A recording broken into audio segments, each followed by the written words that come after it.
What's going on, world? It's your boy Gemini Brown here, back with another episode of Natal Kicking Knowledge.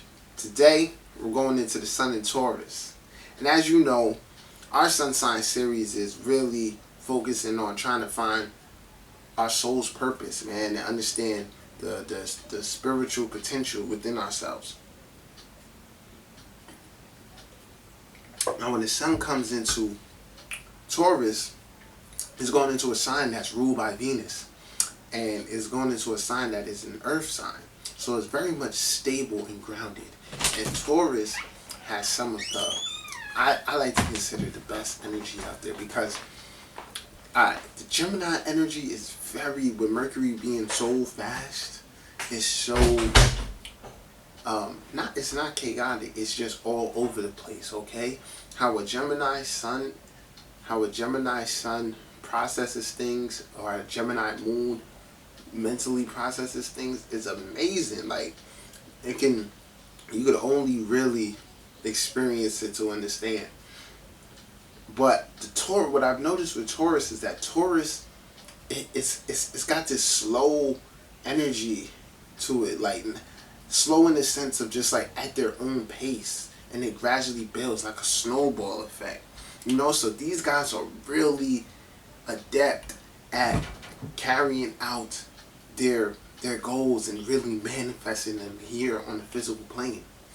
And within this lifetime, it's like, okay, remember that we're always working with duality and opposites here, because the opposites balance each other. So within all of our incarnations, we need to find the balance within our energy, okay? And within each sign, each planet and each sign, there's higher qualities and lower qualities. And some of the higher qualities for Taurus is that they're able to really utilize possessions. They're not wasteful, okay? They really know how to, one, bring their goals to manifestation, know how to work hard. Two, they know how to, they understand the value something has, whether it be monetary value or just sentimental value. Secondly, their consistency allows them to be loyal in relationships. And this is relationships of all kinds. Alright, so they very much have the ability to like work with people on a level of networking, because all the earth signs really are team players, okay? Their main concentration is the progression of mankind, believe it or not. At the end of the day, whatever house or whatever is set up, earth signs, their main focus, especially in the sun, is to really manifest the good here on this plane. Or it could be some dark, you never know. But Taurus, what the real lesson here is, because on the lower end, they're stubborn, okay? And tied into their own beliefs and their own routine. And this can limit them in a way. And also, Taurus has to fight off the need of greed, because with them being so materialistic, they can get very, very attached to the wrong things in life and put value under the wrong things. So this incarnation is very much about creating the correct value system, a balanced value system. Because on one hand, you're here to really enjoy the pleasures of this world, but you also have a spiritual duty to withhold. So you have, basically, a Taurus is supposed to come to a point where they've fulfilled their needs, they've provided themselves with the security, and after that, they're going to realize it's not enough. I'm not completely whole. And being completely whole comes from becoming now spiritually grounded. So you want to find the middle road between spirituality and materialism. We all, in an essence, need to do that, but it's very much because of how Taurus is set up to protect themselves or provide themselves with material items to feel that security. They once they have accomplished that materially, they need to do the same thing spiritually and see that, all right, the real value in life is not just materials. There's a job that materials play, and there's a role that spirituality plays as well. So it's very much about letting go of that. And we're going to take a look at Chris Brown's horoscope. And if you don't know who Chris Brown is, in my opinion, Chris Brown is the best entertainer out right now. Like, the dude is just amazing, man. And from looking at his chart, he's like a Renaissance man. Dude could have did anything that he wanted to do. But he's a Taurus sun, and his chart speaks for itself. We'll get to that in a few. I just want to make sure I'm covering everything. So, definitely Taurus, you want to let go, and you want to learn to be open to change, because change presents opportunity to grow. And if you're boxed into your beliefs and your way of doing things, you'll never have that ability. You know? So, let's go ahead and take a look at this horoscope right here. Alright? And Chris Brown was born, May 5th, 1989. And just like with Danica Patrick, he was born when the sun and the moon were in the same sign. Okay? So his soul and his mind are aligned. Alright? So whatever, and I think you guys should realize by now, that's a key fundamental aspect of working on ourselves, is getting our masculine and feminine principles to work on one accord. And these people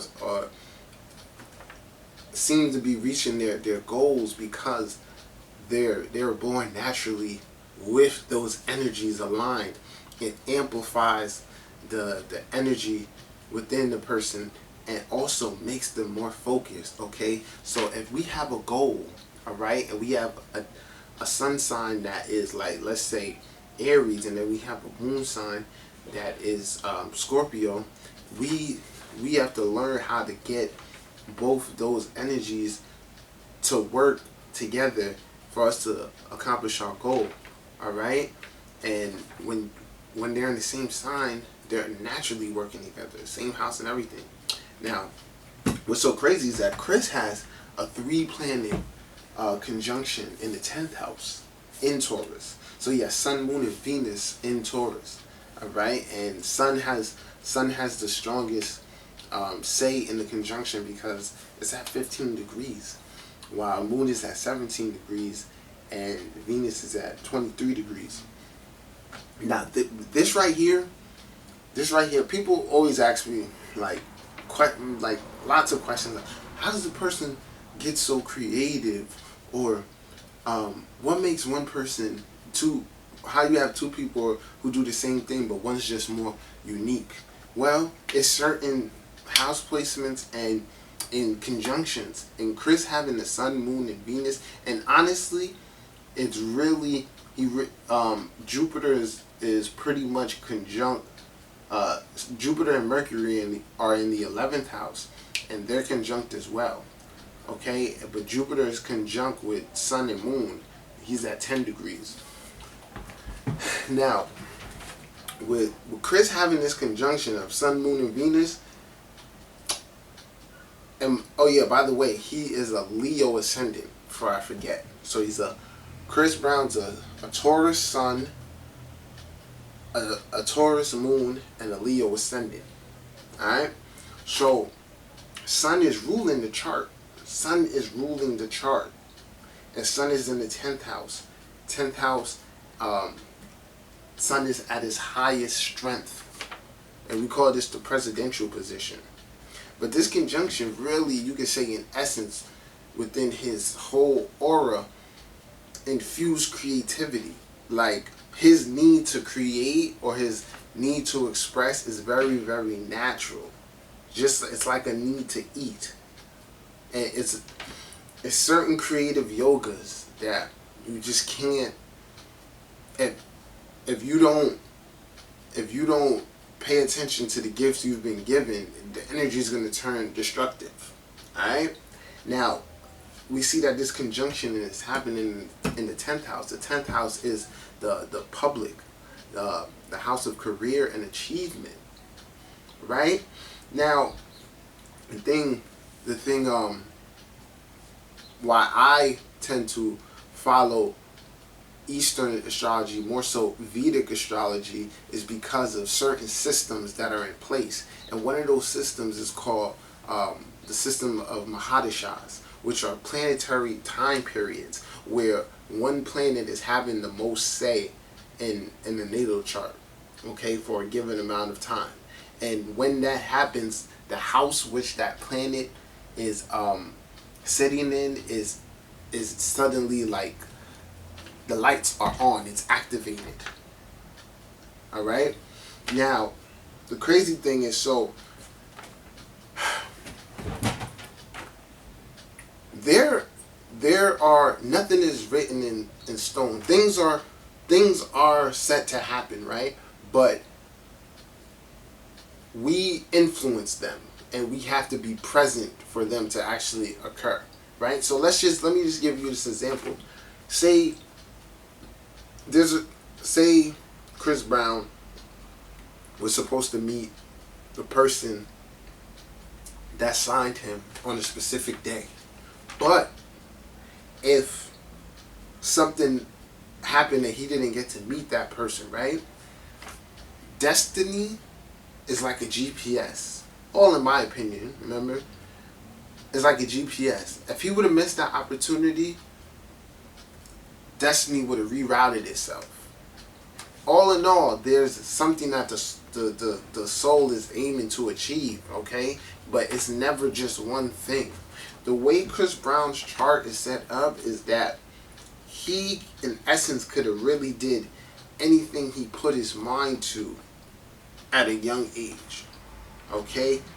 Because with the Taurus and your natural creativity, if it's nurtured at a young age, it increases your being because it's such a natural part of you, okay? And you understand how to work with that energy within yourself. Now, if Chris would have missed that opportunity, I'm pretty sure he would have got another opportunity because it's just destiny, all right? But you have to always just be aware of, have your eyes open to see what's coming to you. Now, the key position now, so right back to Mahadashas. So around, Chris Brown came out when he was 16, okay? And at that time, he was in the Mahadasha of the moon. So moon had the most influence at that time. And what that did was activate his 10th house of career and achievement at 16. All right? And that helped bring his destiny to himself. This right here, what I'm talking about, is a fundamental reason why someone gets success early versus late. Alright? It's just all about what's going on. So if you're interested in that, look into it a little bit more. It's called Mahadashas. It gives you great insight and to really know what's going on. So then after Chris was in the Mahadasha of the moon, he went into a Mars Mahadasha. Now Chris's Mars is debilitated in Cancer in the 12th house. Okay?